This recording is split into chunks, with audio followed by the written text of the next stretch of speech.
Thank you very much, Nishal. Thank you for Réunion for the opportunity to present. Thanks for all the panelists and the people attending. I think the main intention, we only have 10 minutes, so the main intention for me will be to translate the general theme of the day and translate it into like the concrete and what we see on the field possible in Réunion Island and why Port Réunion could be an option for people looking at operation and project.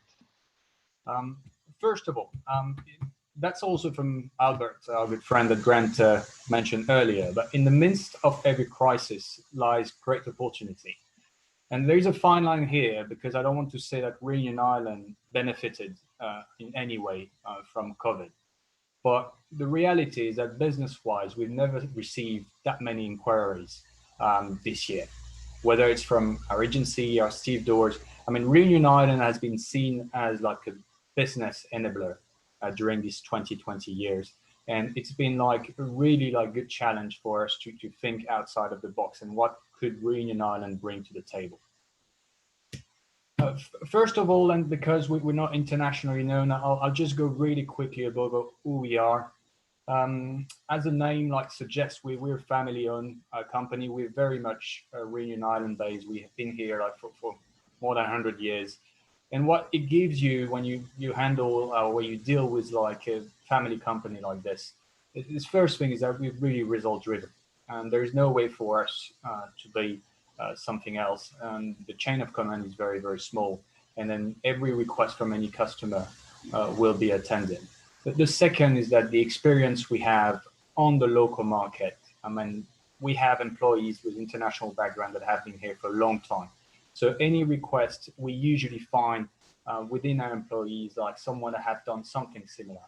And that's like a huge reassurance for any customer because there is background and there is delivery that we can do. And the last point is on the seventh generation, and the way I see it is that you don't want to be the generation where it ends. And so that forces us basically to be innovative and like to bring something new to the table and making sure that wherever we are, and especially in Port Réunion, we bring something different and like try to thrive with all the different partners we have. Just quickly, and within the port, we have activity outside the port, but within the port, which is the main priority today, we have three main pillars. The first one is the Steve Door. So we've been here for 100 years. We have 100 people, dockers. We are involved in different activity. Obviously, Maersk line containers is our main one. We also have our Roro, UG, and Valenius, and we're involved in all the cable project and breakbulk. Our second pillar is GMC, which is the leading shipping agency. We have handled, and we're very proud of like this very wide range of different vessel calls we do. So we do also containers, Roro, scientific vessels, tankers, and so on. We also have been specialized, and we've switched very early, thanks to the Port Authority, thanks to like Eric, as he described it, into being an expert of crew changes. And the numbers I was checking this morning is that we have handled directly 1,500 crew changes on Réunion Island.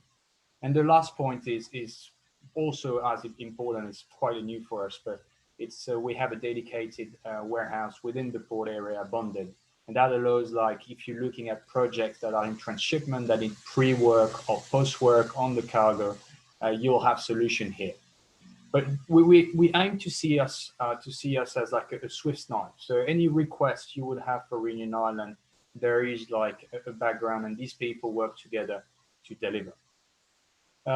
Enough of us now, and the idea right now is to really translate onto how we can see in the concrete field. We're field people, and what I've chosen is the last project, and that's like match the safe and risk-free. And what I'll do is like I'll go through with you like the small project that we handled in September 2020 and take it as a case study. The story starts in mid-September. We did receive a customer email asking us if we were able to transfer 4,000 kilometers of cable and unroll 4,000 kilometers of cable manually from like a ship A to a ship B. And as we say usually in the group, yes is the only answer possible. And what we did is that within 24 hours, we had a price quotation that was coming out of the customers. And usually when you sign a price quotation from Réunion Island, there is a silence. And that's like a very important point that I want to make here. We'll never be cost item effective in Réunion Island. That's not what we sell here.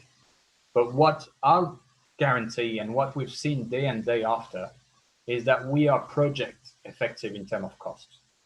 So each cost item will not be competitive, but we handle project. And this example I'm going to talk to you about is the exact proof of this.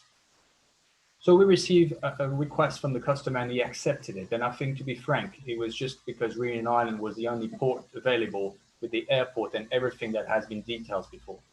But what we've seen is this: take this opportunity and make the experience, and like obviously it's a trial for Réunion Island, and we make sure that the customer had a feedback that would be good. Within 7 days, because that was a 7 days time frame, we employed 125 people.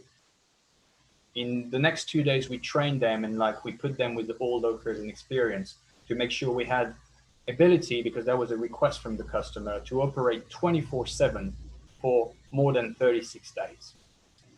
And that was like on Tuesday, 16th of September, we were live with 2 full team trained on this cable management, which were first in Réunion Island and where we will never like even consider as a port of operation. The story will not be or will be easy if it was not 2020 and if we didn't have a positive case of COVID in the middle of the operation. And I think that's like the key here, is that when I announced that there was a positive case of COVID on board the vessel to the customer calculated straight in front of me how much 14 days of stopping operation would cost. And I remember the number because it was 1.5 million US dollar. That was including the time charter, that was including the technician salaries, and that it was including all the extra cost. When and at the time we received the positive COVID test, we stopped everyone. In the next 8 hours, everyone was tested. And like in the consecutive days, we had done more than 500 tests. And in the next 12 hours, we had like all the test results and we were back in operation after 36 hours. I mean, any other ports that have faced the same situation within the region and even like in further region have been stopping vessel for more than 14 days. It started in Japan, remember, with the cruise vessel.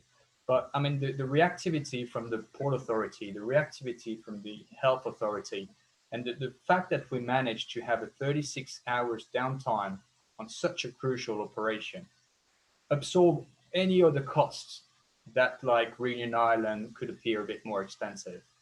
And I think I will end like this case study on like an email from the customer directly that wrote this: arrive at the airport in good time, now having a gin tonic in the lounge. I would like to thank you for all the hard work you put in past weeks. Great attitude and service. It's a very rare gift in people these days. You definitely put Réunion Island in the world map of cable management.